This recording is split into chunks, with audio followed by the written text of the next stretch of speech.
ꯃꯌꯥꯝꯒꯤꯗꯃꯛꯇ ꯉꯁꯤꯗꯤ ꯌꯥꯝꯅ ꯏꯟꯇꯔꯦꯁꯇꯤꯡ ꯑꯣꯏꯕ ꯇꯣꯄꯤꯛ ChatGPTꯒꯤ ꯃꯇꯦꯡꯅ Ghibli Picture ꯃꯥꯡꯗ ꯎꯔꯤꯕ ꯑꯁꯤ Ghibli Picture ꯑꯁꯤ ꯀꯃꯥꯏꯅ ꯖꯦꯅꯦꯔꯦꯠ ꯇꯧꯏ ꯍꯥꯏꯕꯗꯨ ꯃꯌꯥꯝꯗ ꯈꯖꯤꯛꯇꯪ ꯁ꯭ꯇꯦꯞ ꯕꯥꯏ ꯁ꯭ꯇꯦꯞ ꯍꯥꯏꯖꯔꯛꯀꯦ ꯑꯍꯥꯟꯕꯗ ꯁꯣꯝꯒꯤ ꯐꯣꯟꯗ ChatGPT ꯗꯥꯎꯟꯂꯣꯗ ꯇꯧꯁꯤꯟꯕꯤꯌꯨ ꯄ꯭ꯂꯦ ꯁ꯭ꯇꯣꯔ ꯆꯪꯁꯤꯜꯂꯒ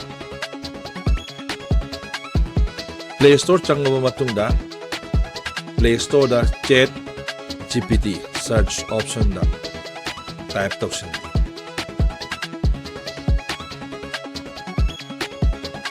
ChatGPT okay then masida akoy install somgi phone da install tausin install tawraba loiraba matungda install tawba loiraba matungda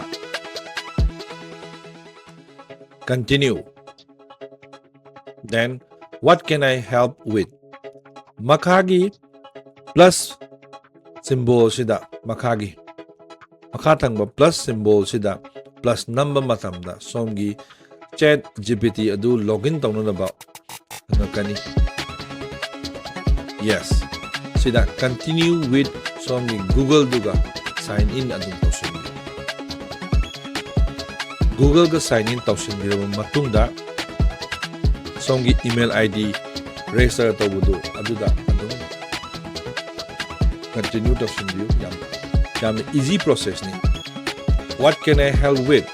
Then makada same amung lao lakpiro aduga plus symbol da plus nambiro matungda phone dagi Apamba gallery dagi photo hapsinbigani add tawsinbigani aigisi Apamba picture mai kanjarage ko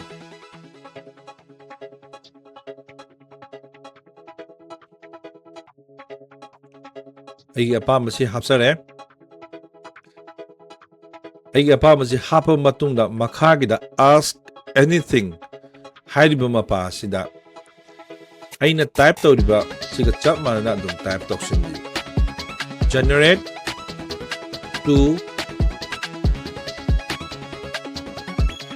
Ghibli style generate to Ghibli style